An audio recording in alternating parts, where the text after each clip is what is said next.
Alright, there we go. Hi guys. So, as you read by the title of the live stream, I am going some crude pastas to you guys. So, yeah. Let me go check on my phone so I can delete some stuff. Um, this one, the phone I used to record, not this one. Hi, hello, Smizzle. Welcome to my live stream. Let me just do something for a few moments, and then I'll get into it. What time is it for you? 9:34 p.m. Look at gallery. It's 10:34 for me. Oh, that's cool. Hold on. I was recording a plush video, but then I thought it would be too long to do it, so yeah. Just for the first part of it would be too long. Anyways, yeah. So just gonna wait on a couple of people to join. Yeah.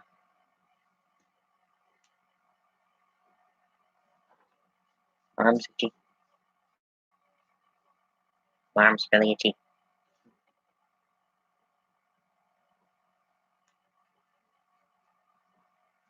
Hi, dude. Hello, Red Laughs a Lot. Welcome to my live stream. It's like flying around my. It's the head. It's Red the Hedgehog. Ah. All right. Hold on. All right. So I think that's enough for me to read CreepyPastas. So I'm already at the CreepyPasta website. I already have the tab open. So yeah. So this is what I'm gonna do. I'm going to say the title of the CreepyPastas, and then you guys decide on which one I can read. Note: some stories might take long, maybe because it's a story. I mean, it's supposed to be. It's supposed to be long. Oop, be careful. What do you mean?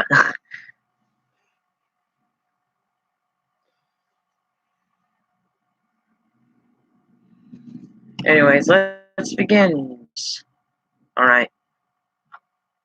So last time I already read that if you find an old temple on the Grizzly Peaks, leave it alone. So I'll now say some titles for um more of the more of choose either Siren Head or Man. To be honest, I don't think Siren Head is a creepypasta. He's more of a creation by Trevor Henderson. But Slenderman is a creepypasta. But yeah, I don't think I would consider Siren Head a creepypasta. Just a Trevor Henderson creature. Hey, who knows? Maybe I may be wrong. I don't know. Um, okay. How about? Oh, you're thinking of what creepypasta story you want me to read? Let me see some. There's like two I'm kind of interested in. There's one called Dreamcatcher, and there's one called The Room 371 Experiment. So either those two, Masky. I'm gonna have to leave. I'm sorry, but I have work to do. Oh no, it's fine. You can do work if you want. You don't have to be in this live stream. If you have something to do, then go ahead and do it. I don't mind. Um. So let's see. What two stories? All right. Um. You can either choose um if you can't even speak English. Um. Smizzle, I might do Masky later, but um, I'm listening while bathing. Hmm. Interesting. Um. So you can choose either the Room 371 experiment or the Dream Catcher. Choose either of those two. Lol.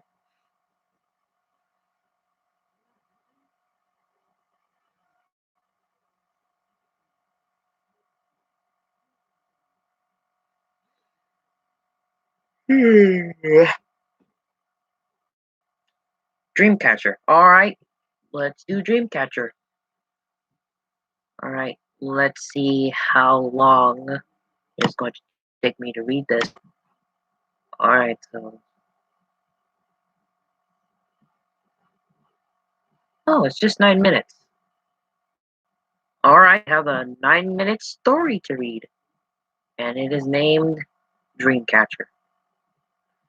Alright.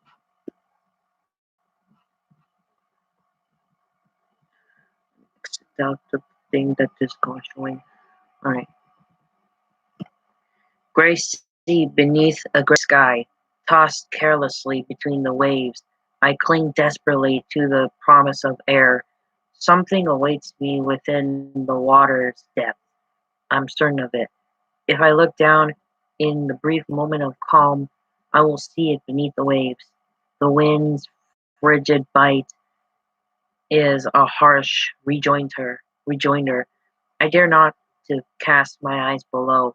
The tide worsens, and my reverie shatters. My heart races, and every breath is a desperate gasp. Storm and rendering blind by the gale. I struggle in vain against the ocean's pull. The sky watches indifferently as I suffer. I wonder for a brief instant what waits for me beneath the waves, beyond the sun's reach. What matter of formless sting floats silently in the darkness. I shudder, fighting a wave of revolution. I can see it through my eyes, fearful, decline to lower gaze to the water. I can see it, a faint outline, a sudden ripple, a amidst amidst the storm. The next wave is monolithic, a liquid mountain that fills the horizon. Its advance in relentless green foam forth at its peak. I can see an image in its reflection. I close my eyes as the water crashes down and the sea closes over my form. I refuse to open them. As my lungs beg for relief, I will not relent. Past my sullen defiance, I can sense it in the far distance. My body screams, my skin crawls, yet I suffer in silence, cold and alone. I drown. Alright, so far, the story takes place in the middle of the ocean because of the whole beneath the waters and far in the horizons and other stuff like that. So story so far is getting really good, even though it's only one paragraph. Yeah. All right, let's continue. I wake with a gasp. The neon glow of the clock constructs crudely with the dimness of the early morning. With a tired sigh, rise from my bed. The rituals of the day has been rendered habitual, ground gruesomely to my psyche by thankless repetition. The sun's re- recluded reluctance mirrors my own on this frigid winter day. Its light, its light providing only a token resistance by the to the dawn gloom. As I prepare for a long drive ahead, I glance warily back down the empty street. The, the stillnessless is broken into the shrill caw of a door crow, and the rustling of a gentle breeze between the bare branches. Yet, for a brief instant, as my car pulls away, I hear the sound of waves crashing upon a distant ocean. Okay. I fight violently, keep my eyes open. My constant war against the mon, monoton, monotony. That was a struggle. Of the workspace is a doomed venture, insectal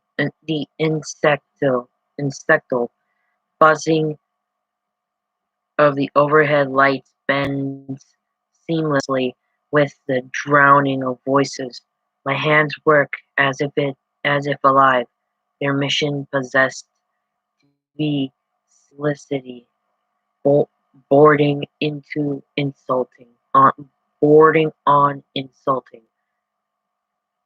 I feel as though my presence here is largely a formality. My mind plays no role in this task, save for that of invited guest. It is here, with my consciousness free to wander, that I sometimes feel it. It is rare. The mundane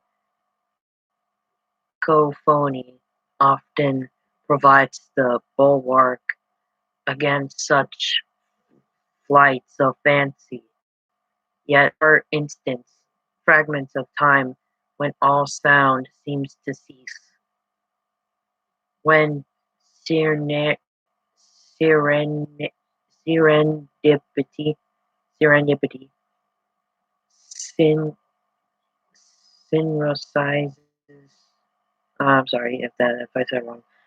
The ebb and flow of speech and a sudden hesitancy seems to descend like a falling curtain. In these moments between moments, I can feel it. Distant eyes were before there was nothing. A brief certainty, and then it is washed away, swallowed once again by the indulge of senselessness. Ted, tedium, tedium. There are no watching me. Here, ambience, the bustling human tide. I am unseen. I close my eyes in dream water. Hmm. Alright, that's good so far. Really good so far. Again. Um, yeah.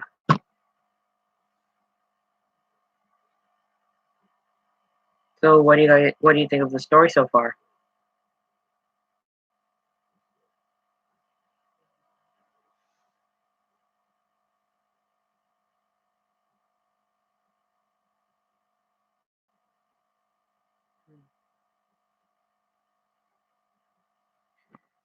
Good. Yep.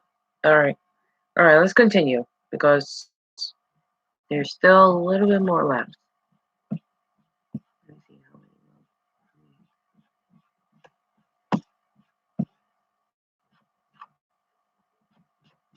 more. Alright, it's still long, but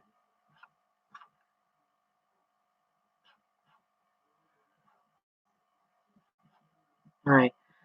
The twilight air hums with the promise of rain. There is no wind, no sound.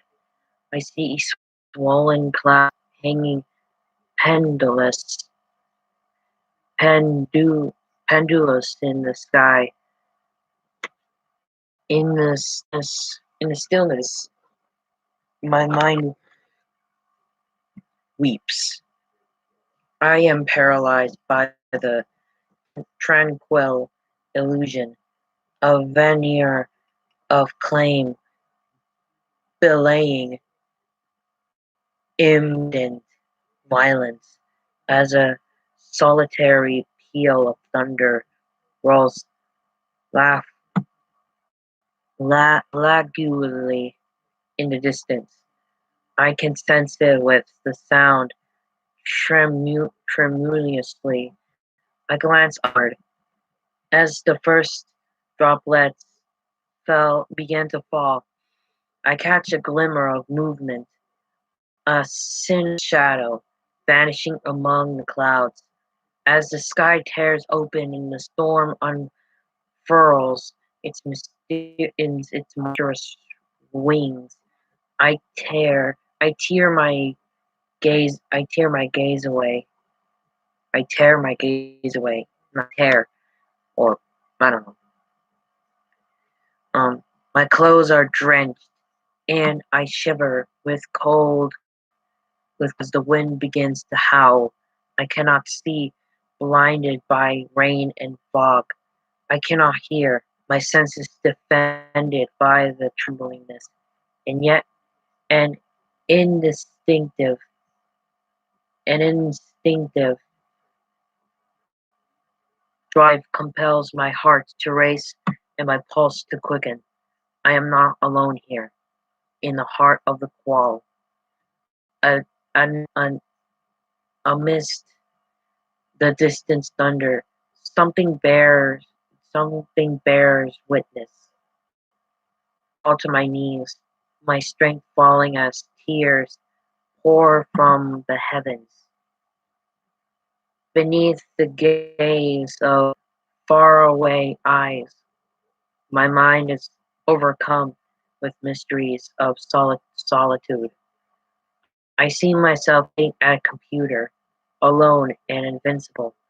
Teeming thrones tumble past, their empty gazes leaping unseen watcher. A sound is torn from lips, raw and painful. I cry soundlessly into the uncaring wind. Thunder crashes and the rain pours. It is beauty in this song, a melody born of fear and shame. Alright, let's see. That's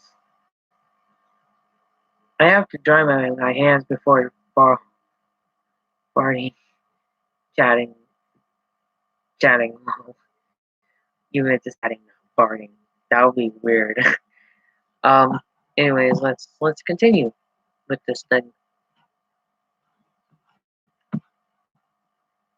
Dreaming briefly, it winds with wakefulness as the quick shriek of the alarm heralds my return to conscious, consciousness. With leaden limbs, I rise and greet the gray dawn. My footsteps echo through the empty hallways as I prepare to leave my lonely the sandstorm and face of day ahead. Before I depart, I am struck by a chilling flight of fancy. I shudder as I quickly check the weather.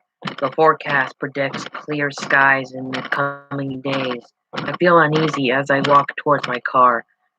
Something happened last night, and I struggle to dumb my facade of complacent normalcy. Emotions hang about me like like tatters. Even as my rational mind scoffs as this refound dispute, dispute, there is a restlessness in my thoughts, a nervous energy that I cannot quite contain. The realization creeps upon me slowly, insidious as the first pale clouds that proceed to rain. My arrival to office is met with habitual indifference. My only greeting is the internal flickering of discrepant, discrepant light bulbs. As I settle into my worn seat and monotony grasps me, people flurry around as thought caught of in a whirlwind. In the eye of the maddening thr- throng, I am unseen. Rev- rev- re- re- Revulsion wars was elation as I recall the fleeting sensation of eyes amidst a storm. Long years of loneliness have forced cynic, a cynic. Yet I cannot quite dismiss the cruel beauty of being truly seen. But I find myself mesmerized by the brief memory of my soul and my sorrow. It is some time before I shake myself back into alertness and focus my attention on mundane tri- trivial- trivialities. As my hands work and my mind flies, I find comfort in the half-heard sound of distant thunder. Let's see how long this is. How just all right, just 6 more paragraphs left.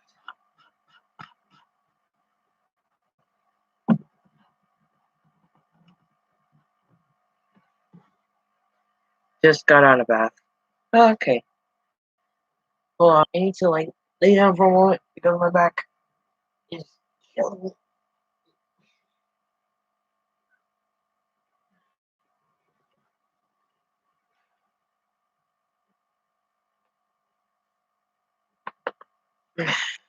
There you go. Um, hold on. Let me lay down again because that last one wasn't comfortable. I don't know. And yes, these are my birthday balloons that my mom just gave me right now.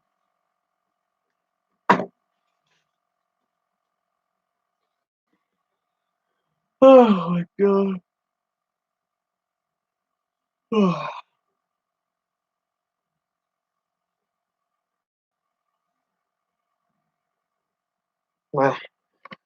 Alright, let's continue. Alright, I think I'll just be right here for now. Alright.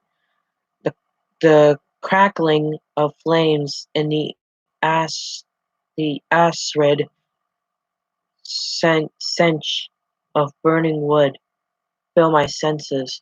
The room is large, its emptiness untarnished, but my presence and the fluttering of ashes. Fire courses up the walls, devouring the timber panels and with contemptuous ease. I am buffeted by a wave of heat as I desperately look for an escape. Black soot blankets my vision, and my stinging eyes cannot discern anything beyond the gleefully dancing conflagrating before me. My pulse leaps, my body and mind overwhelmed by instinctive panic. There is no way out. Inferno creeps inexorably towards me as my skin begins to blacken and peel. I see it behind the pillars of smoke. Its nearness startles me, even as my lungs fill with nauseous fumes. My weeping eyes has begun to scald, yet its presence,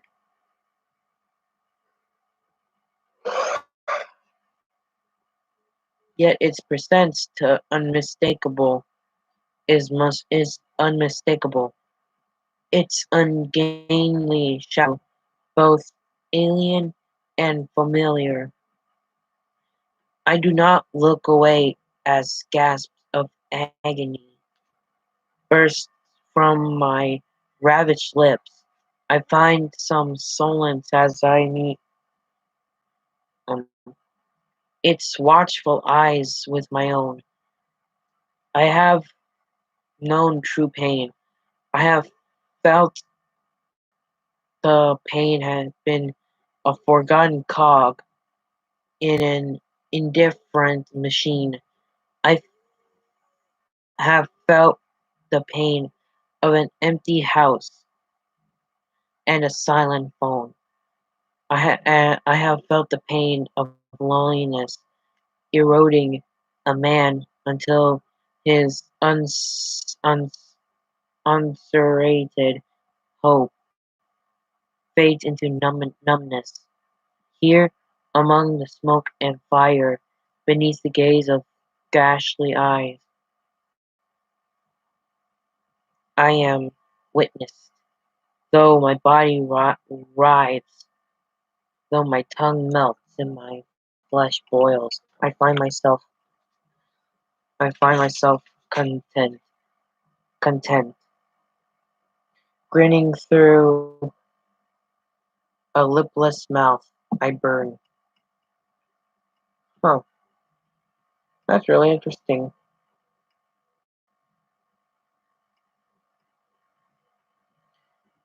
Oh, let me one more.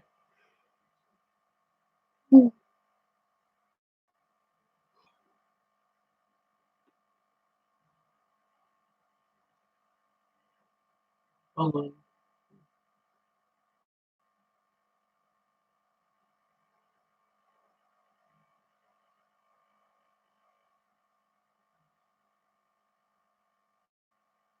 Hmm.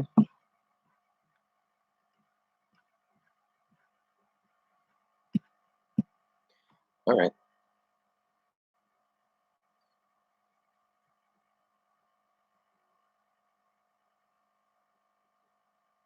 Greasy streaks of ashen light filter through dawn curtains. Particles of dust languidly in the air as I desperately grasp for air, grappling with residual psychosis of sleep. As I stumble on my bed against the protests of my aching bones, I am startled by a flicker of movement in the gloom of an empty corridor. I stand frozen, my body instantly overtaken by millennia, millennia of evolution. I do not move. I do not breathe. Something is watching me, and abruptly as it arose, it fell. The feeling passes. My shoulders slump forward as I relax. I cannot help the dry laugh that escapes me. Its mind cadence and testament to my misery. My clunking, my chuck, my chuckling slowly fades as I acknowledge the inescapable truth. Nothing lurks in the shadows of my home. I am unworthy of even a visitation. I am still smiling at my own absurdity as my tired old vehicle begins its creaking journey, and yet I glance through my rearview mirror. I cannot help but shiver. Behind me, the drab funeral curtains seem to slowly part as I round a bend, and my home disappears from sight. I am certain that uh, that I glimpsed dreadful eyes watching from bedtime behind my bedroom window. Okay.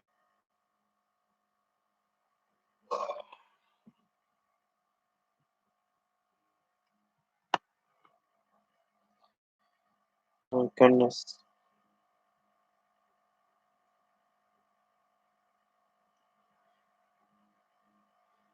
Oh man, I'm feeling a little tired, so I think I'll just take a little nap, I guess.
Oh, God, I'm so tired. Sorry, I just feel so tired. I'm really.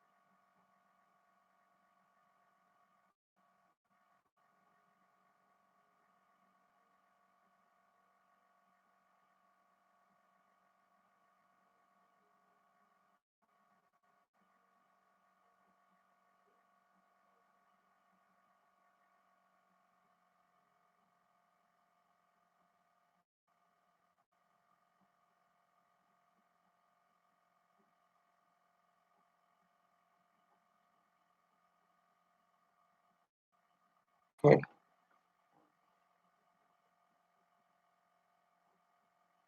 Back, my dad called me. Okay. I was taking a little nap because I was too tired. So I just wanted to take a little snoozy before I continue reading.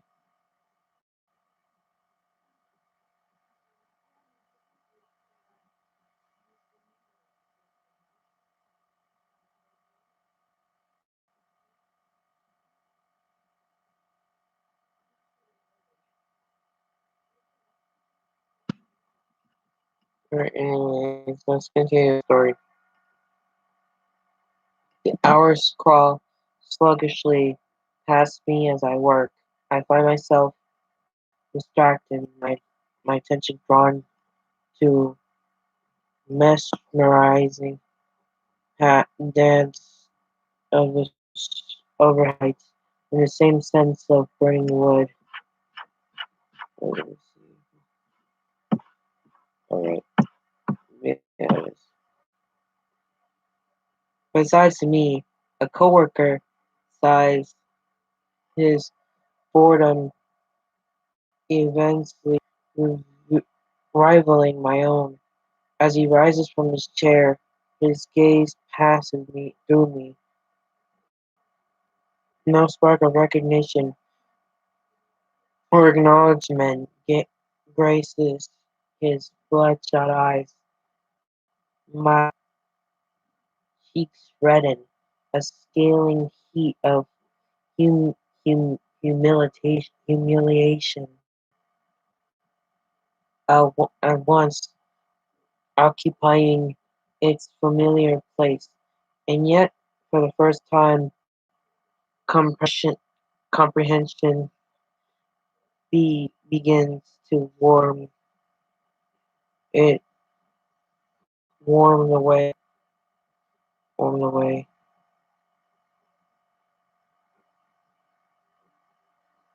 um, warm its way beneath the smoldering shame.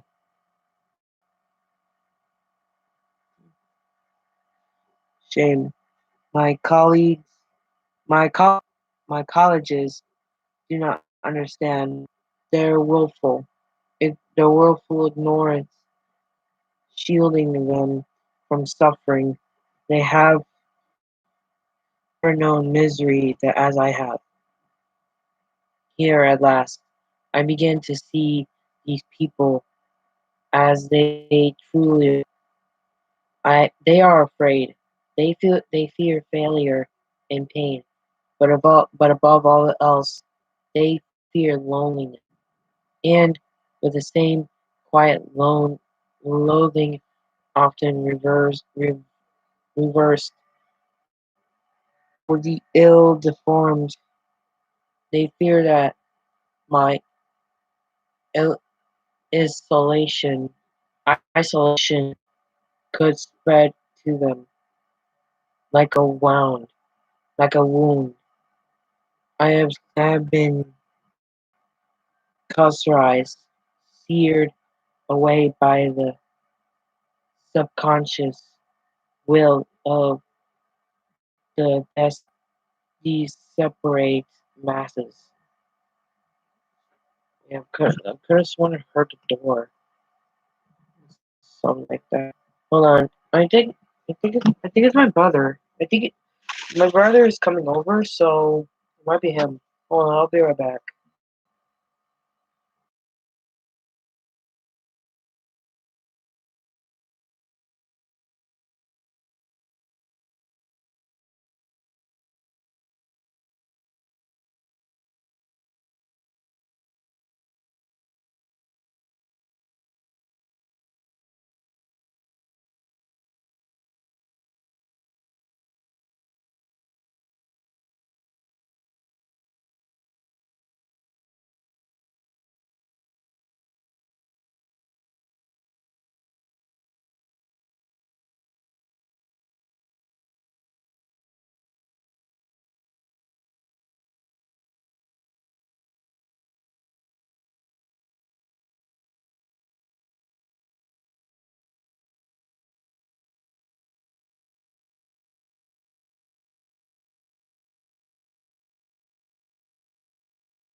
Alright, I'm back.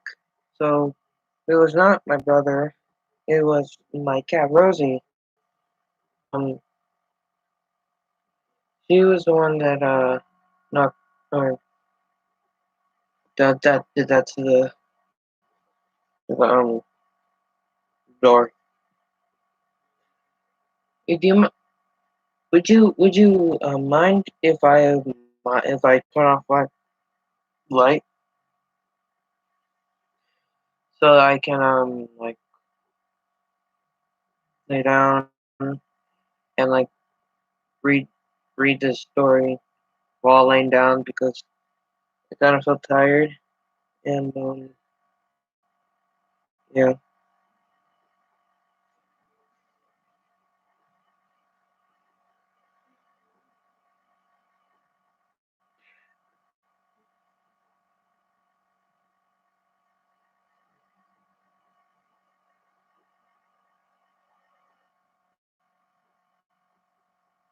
Oh boy.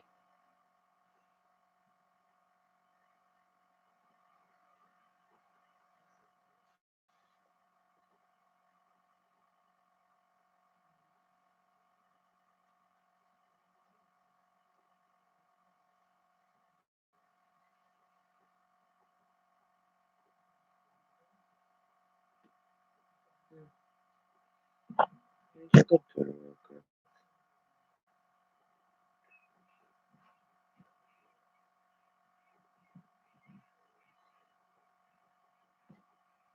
Okay.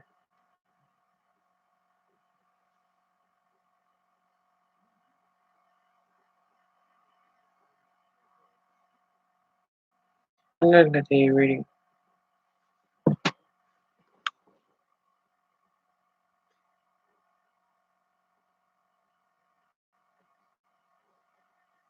Alright.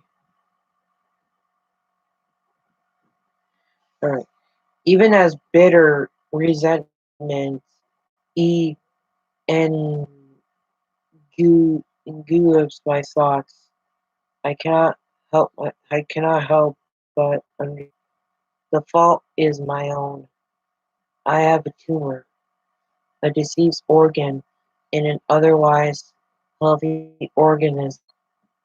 I cannot begrudge them for excising me before the poison spreads. My eye with tears, as even as I slave mindlessly as my irrelevant work, but I will not let them fall. I will face my fate without scumbling, scumbling to undeserved pity, as my force is once again drawn to the flickering lights, struck by a sudden longing. For a brief instant, I smile sinisterly as I dream of the agony of molten flesh and the excruciating clarity of immo- immolation. There is blood on my hands, beneath the watchful shadows of ancient. I come gradually to my senses.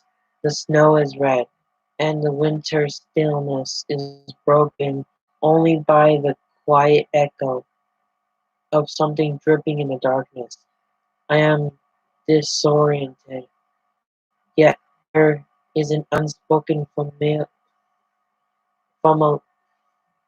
familiar, familiar, familiarity to to my surroundings.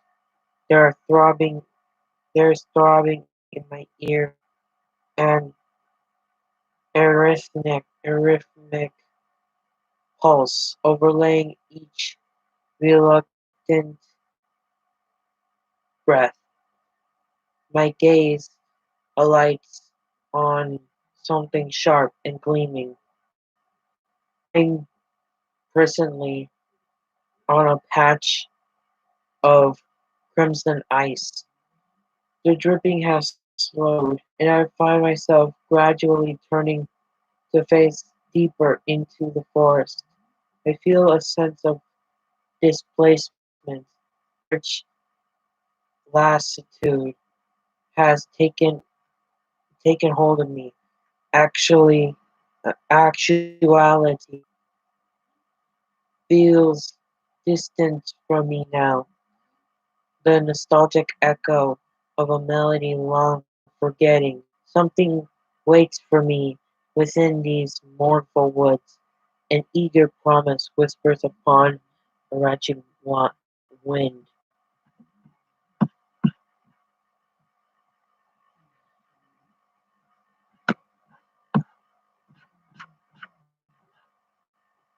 Right. As my eyes slowly begin to adjust to the faint light, I cannot help but gag violently as I admire my gift. Hanging from a nearby tree, its empty eyes stare occasion, accu- accusingly into the distance. Through a wave of nausea, I'm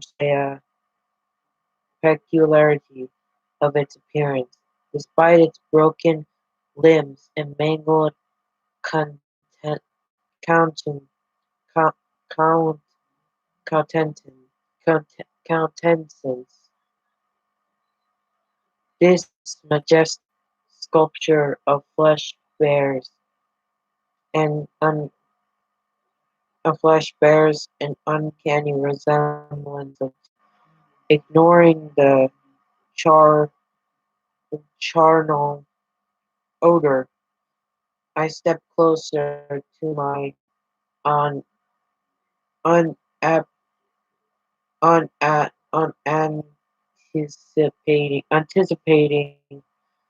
unanticipating offering.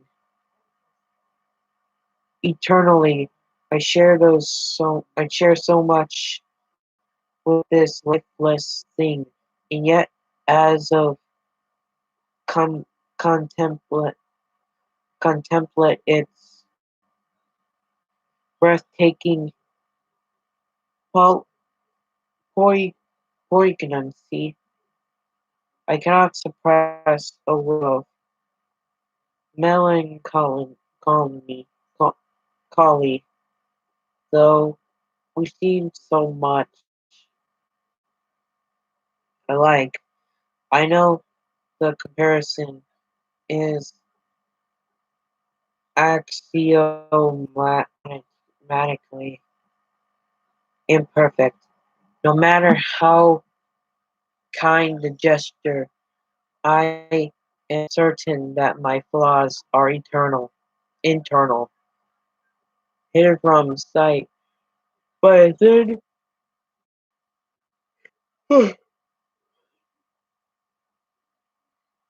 veneer of bone and viscera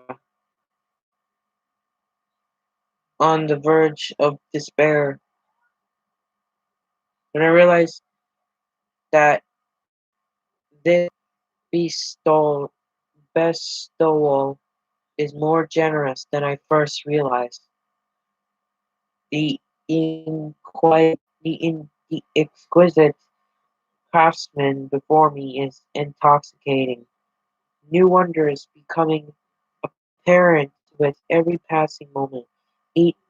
Every layer is has been gently lifted away. Glin, gl- glistening meat and quivering organs revealed by a long hand. Finally, I am awakened to the true depths of this generosity. Turning back, I reach into the woods, the forest floor, and retrieve the instrument of my vindication. Its weight feels good in my hand. For so long, I believed that I am different, that buried deep within me there lies a fundamental flaw. No, there's only one truth. left to discover tonight. At long last, we will learn whether beneath our masks of flesh, we all look the same. The biting pain soothes me as, with a flick of my wrist, I began to unwrap my flap. Laughingly, eagerly, I bleed.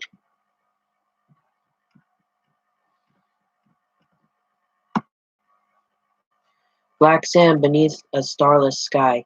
No radiance dares she shed illumination upon this dreadful shore. A celestial understanding and truth are best left forgotten. It is some time before I notice that I am walking. I suspect that such friv- friv- frivolous notions as time and distance have no place here, and I discard them indifferently as I wander. Eyes, cold and wet and wrenched, are of no more use to me, and so I gently set them as well. It is liberal, liberating to be rid of them. Now there is a newfound eloquence of the darkness. I am surrounded by its sinuous form, its steel glacial beauty embraces me unconditionally. Urgency builds as I continue onwards. The impenetrable silence wails and shrieks with a sound like shattering glass. I realize that I cannot hear the sound of my breath. I cannot hear the breathing of my heart. There is nothing above me, and emptiness below me. I wonder if I am falling. I wonder if it matters. And then I feel it. It is a singular moment of utter in- intensity, a sickening, unbearable rapture, though there can be no light in the eternity, in this dismal eternity. It seems to me nonetheless. I do not think that I truly understood before, until now. I was blind, staring through existence as if in a sleep. I am awake now. I have no hesitation as I lift my gaze. I feel a sense of invisibility in this moment, gasping, retching. I weep as I look upon my foreign witness, as my reflection writhes, so writhes within the fridge gasp of apocryphal eyes. I am whole. In this final, unending instance, as I turn and plummet into my corridor of jagged solitude, I am free. Alright, and that was Dreamcatcher. I gotta say, really interesting. Really interesting indeed. Yeah, it was really interesting. Oh, someone had been, people have been here all, while I was reading the story.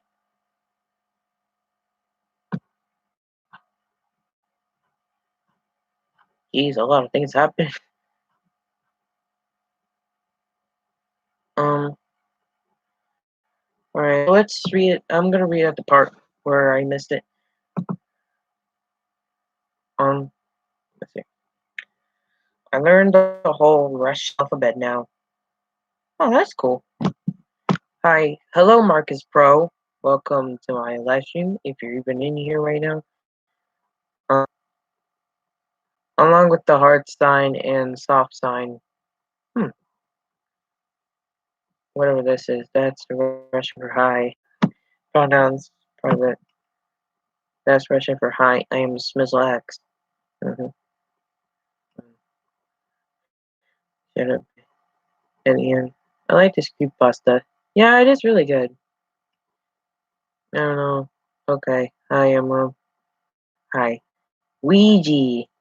And then Fate 10. Um, just looks like. And then just keep saying, wow, Luigi. Lol. And then we're back down here. Wow. Hi. Hello, Marcus. Read it again. I was not here. Oh, Draco, finally, it's 9 minutes, so I can't read it again. But I think you'll be able to read and hear another story. I love your live stream. Thank you. And by the way, I think you're meant to say happy late birthday or or I don't know. But you said happy early birthday. My birthday was yesterday, so, but thank you, by the way. But thank you. Um, yeah, I'm now 16. Surprising, isn't it? Mm. Yeah. So let's Masky, the one that Smizzle has been um suggesting me to read in the first place.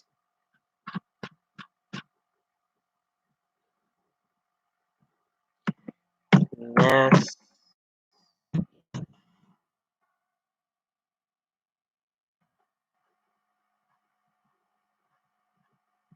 huh, odd. There's nothing matched with that one. Odd. That battery's running low. Hold on. Let me try to find the charger for this Chromebook because it's running out of battery.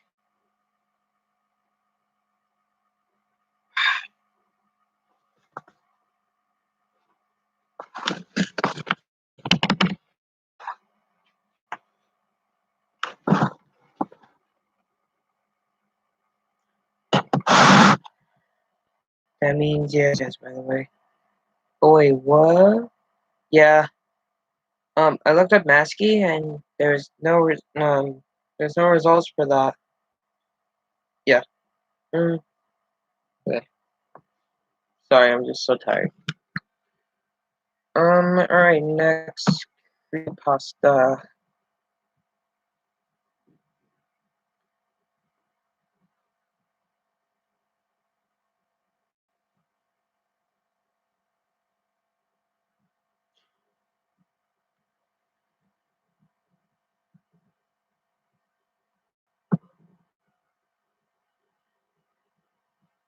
I'm confused. He's a proxy. Oh,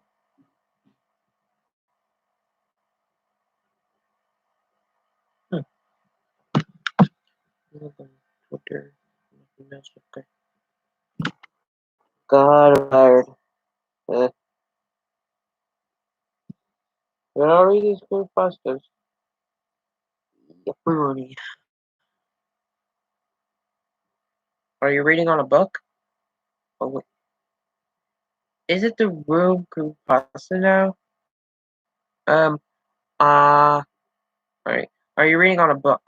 No, I'm reading on the creepypasta website. I have the creepypasta website, like, on the computer, so I'm reading it from there. My finger.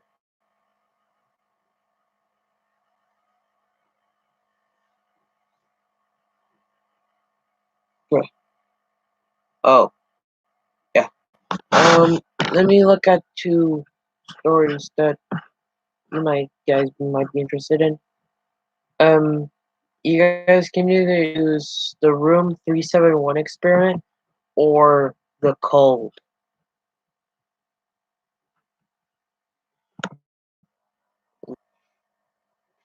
And then Smizzle says some Russian language, uh, since I don't read it, or since I don't know what it means. I don't know what it means. What was even that? I don't know.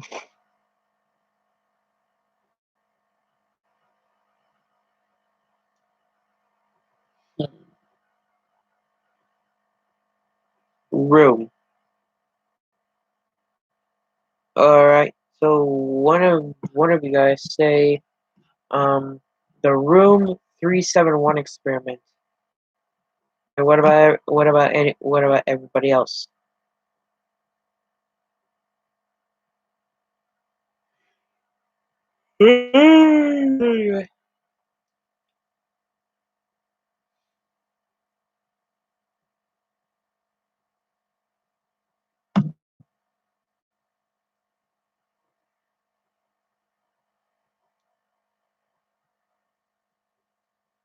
Huh, I am superior. Er, JK. Ah, killer clown. Oh no, killer clown. Yeah, I still remember the 2016 clown scare incident that happened. Alex is superior. Wait, what?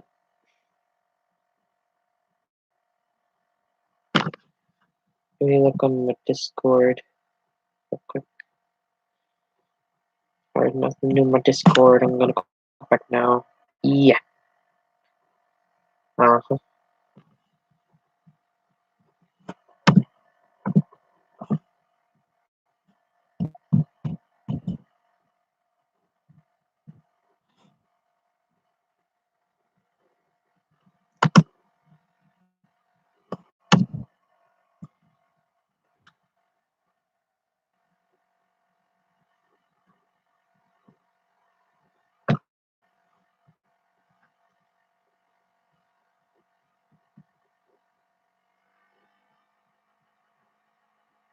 I see one on 27.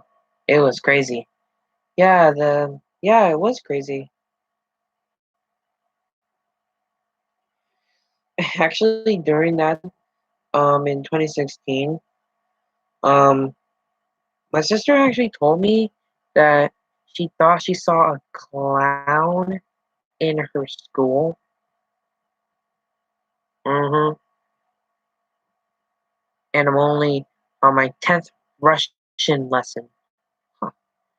I first saw the news, I was very scared. Yeah, yeah. My younger sister said that she thought she saw a clown near her school. So that was a little bit creepy right there. Oh no, creepy clowns. Oh, and during that time, I was at Patterson. That's creepy. Yeah, it is creepy. I never seen a clown. Well, I guess you're lucky then. That's good for me. Yeah, it is for you because creepy clowns are really creepy, and if they see you, they're gonna kill you. You know. Well, maybe some are just there to scare you or something like that. But either way, it's creepy. Whether they want to kill you or give you scare, it's still creepy. I saw a clown in my head. Oh no. Oh no. Oh no. Oh, that's creepy.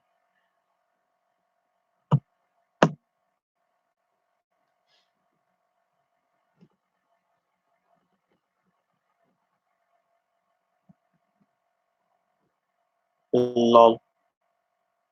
Yeah. But yeah, overall, creepy clowns are really creepy. I mean, they are creepy because in the name, creepy clowns. They are meant to be creepy. Rip.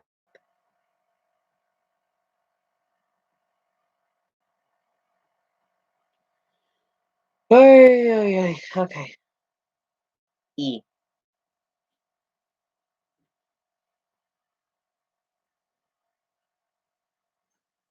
My arm is itchy. Alright, that's better.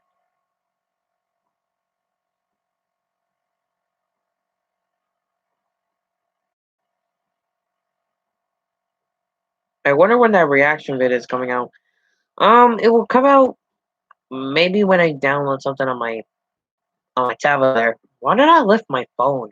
I'm gonna do it on my tablet, I think. Yeah, I don't know. Maybe when I do the reaction video, if I end up doing it like with no edits, there's gonna be no intro and there's gonna be no outro on it. When are you gonna make a Roblox purge video? Ah, the Roblox purge video.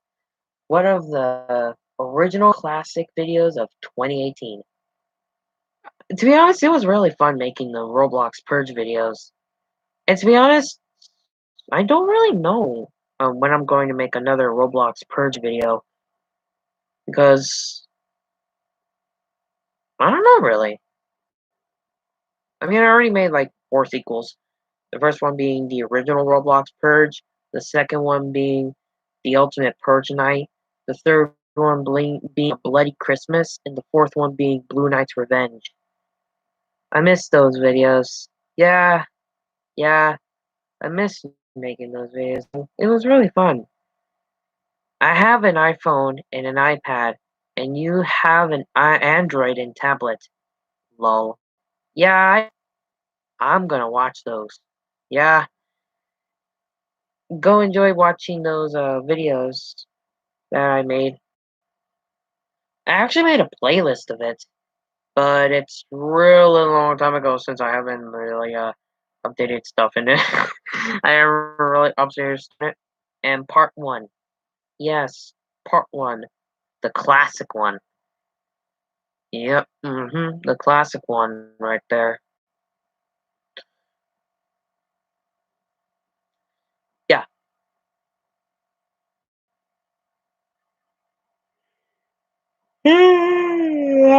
My goodness, my yawning.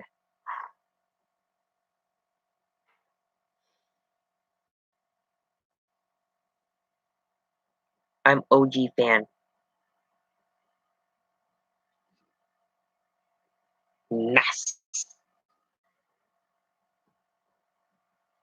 And some more Russian language I don't understand. Let me check my phone right here real quick. Some stuff. What is going on here? Oh, Marcus.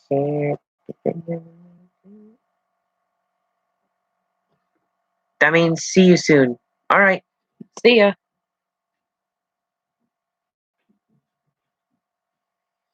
Let me see some YouTube. Let me check my YouTube channel. I want to go to YouTube channel. Okay.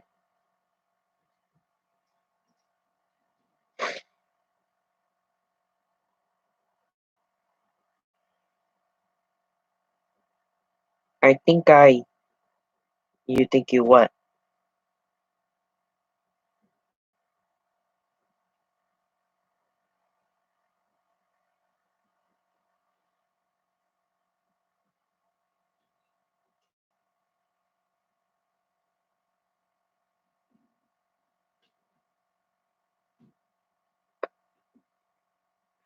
I think I'm the only here.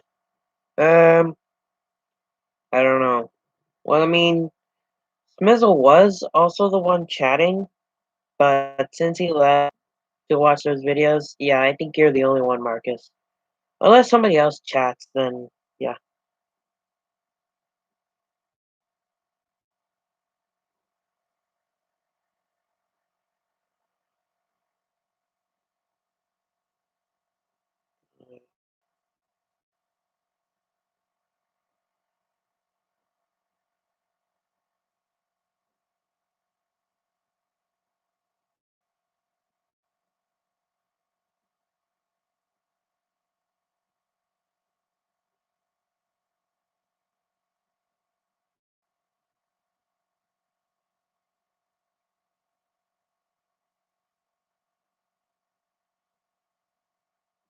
I'm a streamer too.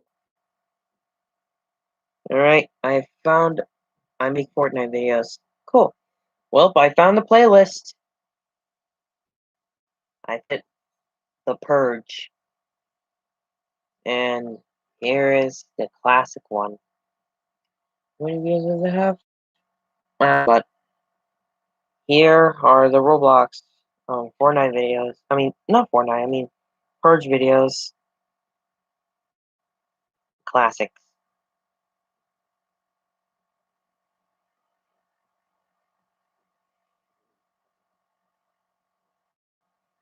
But yeah, I'm thinking sooner or later, as I was saying, I may sooner, as I was saying again, I may have sooner or later make a Roblox Purge video. My favorite S. Your favorite S. That's nice. Your favorite S.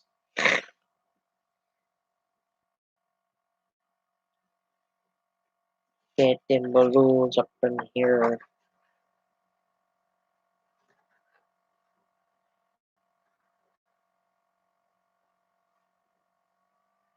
Lol. Yep. It's balloon. Let's just celebrate. You're funny. Thank you. Hurry. Get the balloon out of here. Get the balloons. Get the balloons out of here. No. Get the out of here.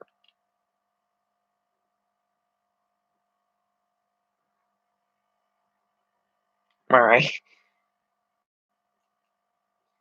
Um,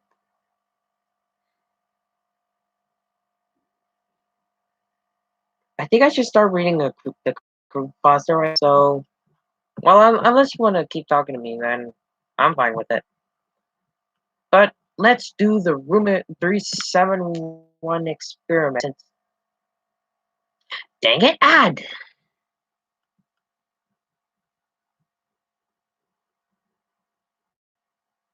Since what time do live stream? I don't know really. Like I mostly do it like around nighttime. Like you can see that it's currently nighttime right now. You see that right there? And yeah, I mostly do them on nighttime. Yeah.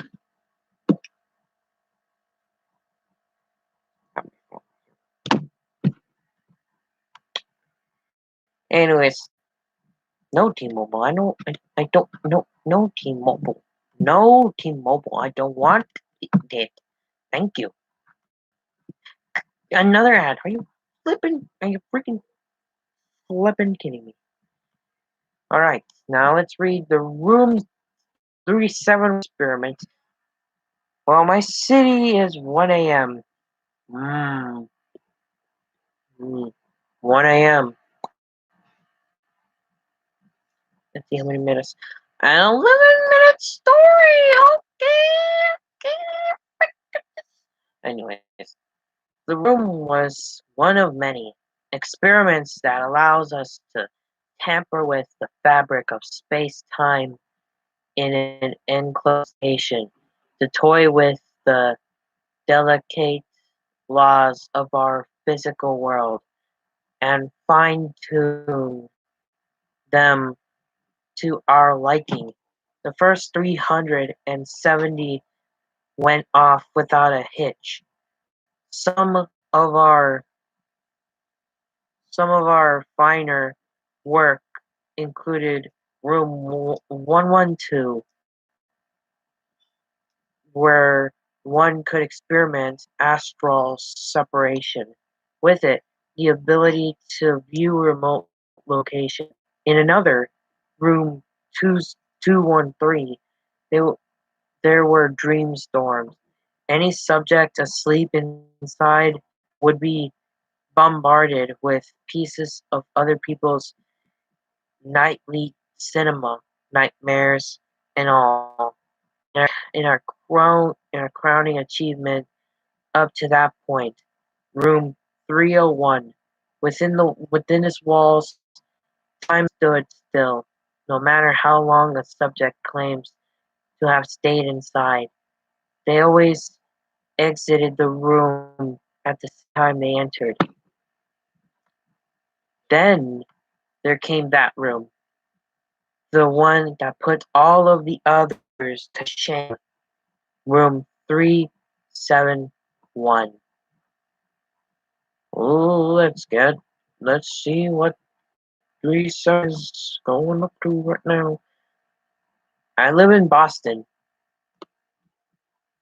Boston, I see. That's interesting. Crack my neck. Crack my neck. Crack my neck. Because I already cracked my neck a lot of times. I mean, not crack my neck. I mean, pop my neck. What did I even say? I don't know. But continue with the room. 317 experiment. The first few tests were promised. Mixed results and readings led us to draw the conclusion that this room had somehow inherited traits from all of the previous ones for starters. Time was malleable in there to an extent. Subjects reported being inside for weeks, when really it had only been days. In addition, all experienced different things, out-of-body events, hallucinate, out-of-body events, hallucinations, physic vision, psychic visions. The list goes on. There was shaping up to be our best work, but then the unthinkable happened. It is a day I will never forget. Try as I might. And here's the story that has like quotation marks on it, so characters in it. Beth. Elizabeth, you're pregnant, 7 months along. You know my work here is dangerous. Can risk your safety. Of disappointment came through the receiver. I know, Garrett. I know. But I haven't seen you in over a week now. Will you be here when our son is born? This time, I let out a sigh. The work we're doing here, it could very well change the world. When our son is born, I will be there, and I want him to be proud of his father. We had reached the impasse, and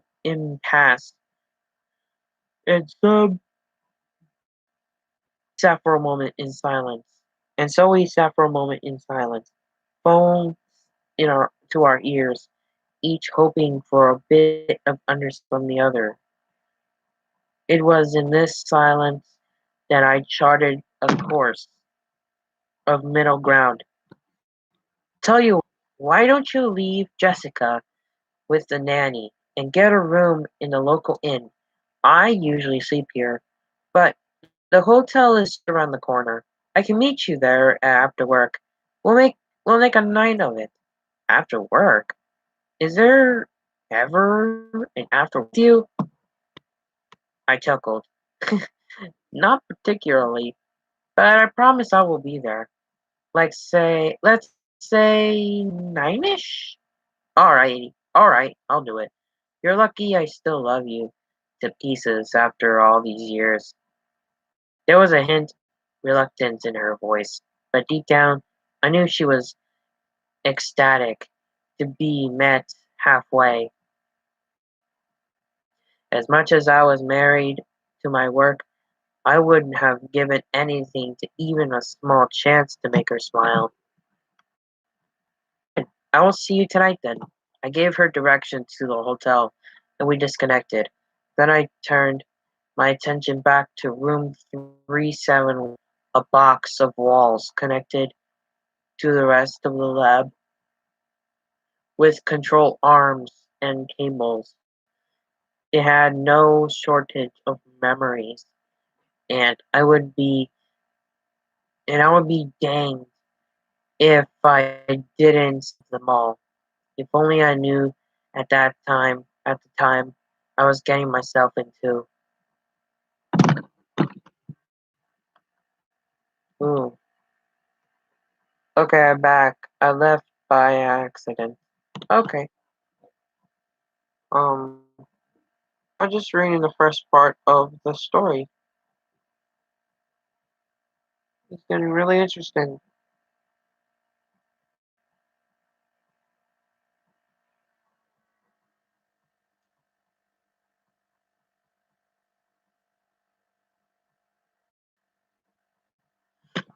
Alright, let's continue. Hours passed, and soon the sun's glow through the window of the lab was replaced with moonlight. I was no closer to uncover the inner workings of the room, but it was a long process, something that could take months or even years to unravel. That's why I couldn't stop. Any lull in my research would push back the reveal, and I wanted answers yesterday. Still, the work took its toll. My eyes grew heavy and my mind drifting to a sleep state. My head fell onto the desk where I was stationed. As soon as I lost consciousness, I was transported to a strange and vivid dreamscape. To this day, I can't be sure if this nightmare was a product of my exhaustion or the effects of room 371, just yards away from where I slept. In the dream, I was I was with my wife at the hotel. She was propped up in bed, screaming with her legs spread apart. I was by her side, holding her hands and doing my best to calm her through the agony of childbirth. She kept looking at me for comfort each day after each push. "It's okay, Lizzie. I'm here. You're doing great." She squeezed my arms harder with every pain outcry. I was pale and bloodless. By the final by the final push, then finally our son was born. But something was terribly wrong. The baby didn't cry. Instead, as I pulled him into my arms, he smiled.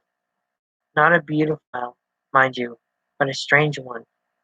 It curved on new unnatural points and stretches too close to its ears. Unsettling would be it mildly. Then there was the eyes. Normal at first, but they soon turned black. Empty, eclipsed ellipses that grew darker with every blink. I had no chance but to put him down to escape his gaze. "Elizabeth's here. You hold him for now." I looked down at my wife. She was unconscious. Her chest was still. I held my hand to her neck. There was no pulse. "Elizabeth? Elizabeth? Wake up!" I placed our son on the bed and attempted to shake her. When that failed, I resorted to chest compression. Nothing seemed to work. "No, no, no! My sweet Elizabeth. She can't be dead. She just can't be." Tears streamed down my face as the panic set in. I raced to the door to call for help, but the knob won't budge.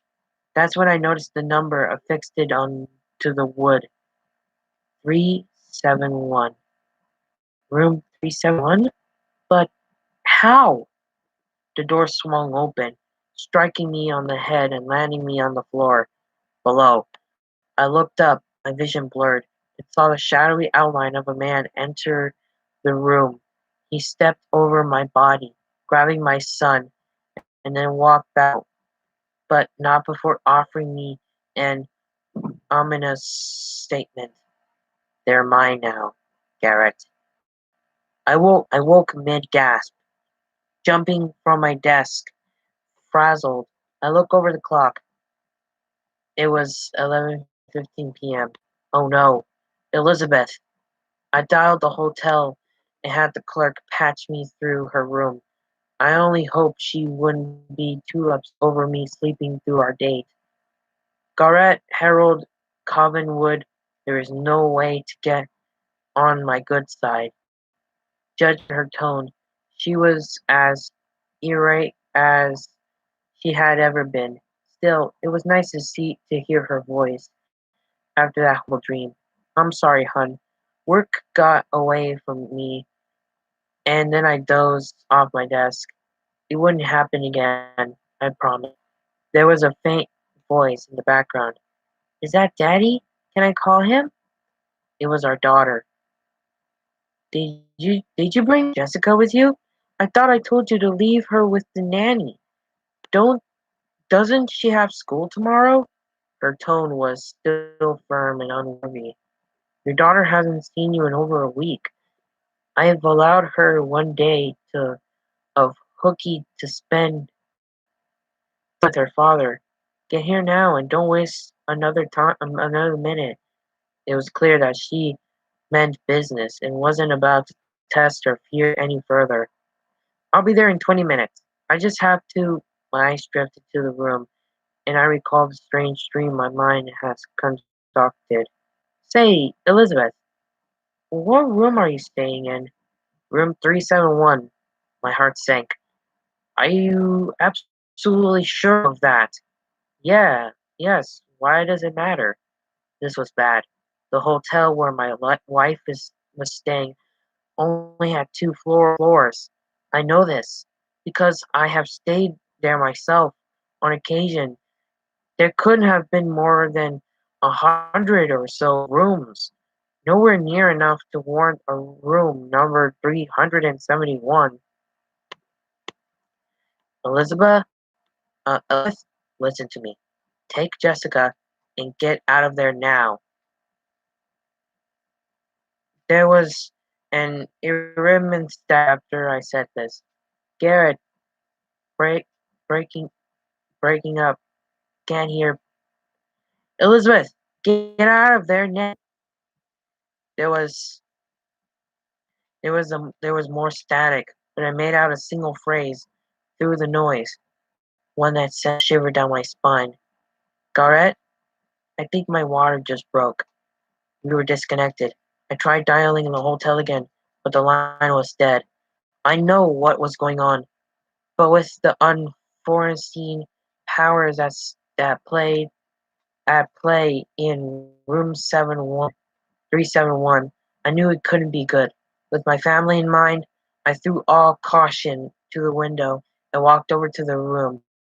Normally there were safety protocols to be followed before entering, but I didn't care. My working theory was that it was acting as a portal, bridging itself to a room in the nearby hotel, taking its place. The hope was that I could get in and pull my family out. This has to work. It just has to. Upon entering the room, my theory was proven false. It was just as if we left it where it last. There was no one inside, much less my wife and daughter. My next course of action was to flee the lab and make a haste towards the hotel, but the room had other plans. The door slammed itself as I approached. I reached for the knob, but it wouldn't turn. Just then, footsteps from behind. Hello, Garrett? With a strike of arm line, I turned to meet the source of the voice. What I saw was astonishing. It was me, a copy of myself, living and breathing before my very eyes. Every feature, every detail identical. I would have never suspected a room could do something like this. Not in a million years. Well, how do I look? After intentional surprise wore off, I regained my focus. My wife and daughter, what's happening? Is it you? He chuckled. Of course it's me. Who else would it be? I don't understand what he's getting at, I asked. Don't you recognize me, Garrett?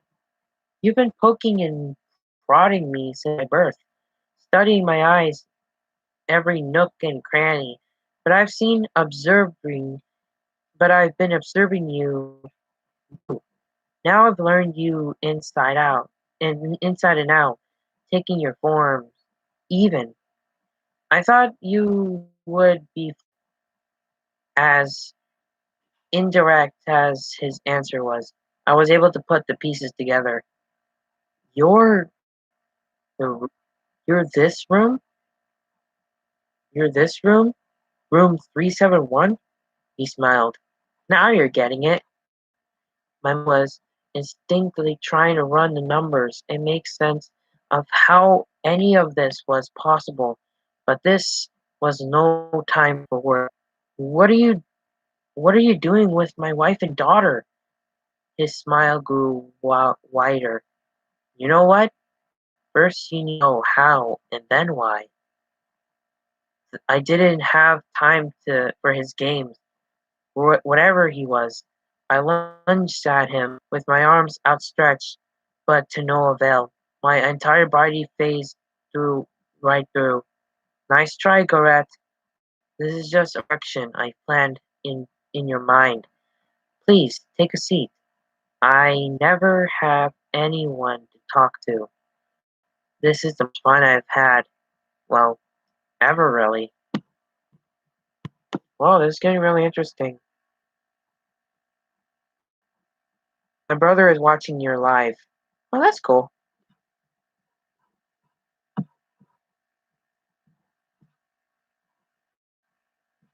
Anyways, let's continue reading this.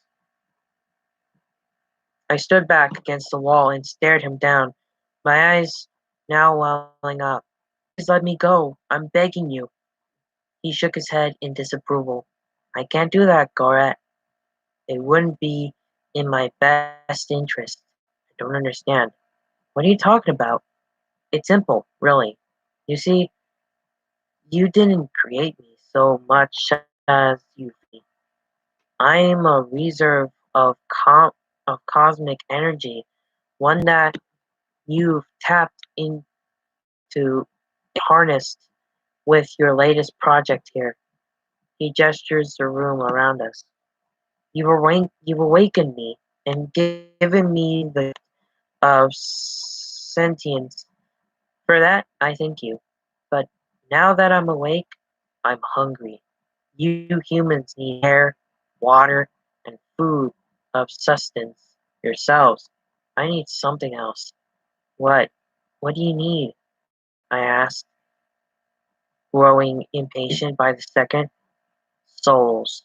I need to feed on the souls of the living things to stay alive.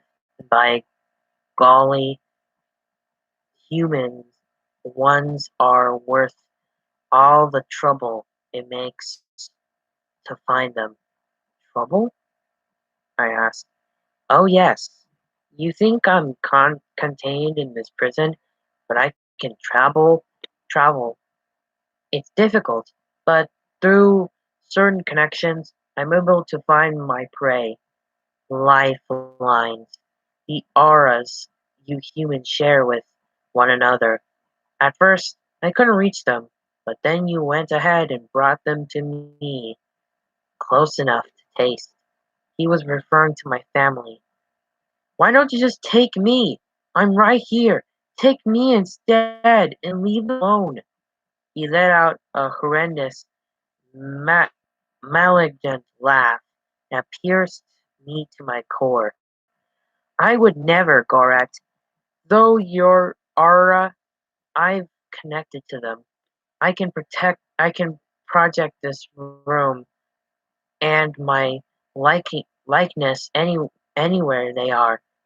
You're my beacon, and until I can find another, you're with me. If if I was hindered by remorse, I might say that I'm sorry. In truth, I am not I'm not in the slightest. This is about survival, and I have no intention of dying. Not when being alive feels so good. Feeling hopeless, I reached down into my lab coat and pulled out my pocket watch. I always kept it with me, a Christmas gift from Jessica. I could remember the day clearly, a memory that never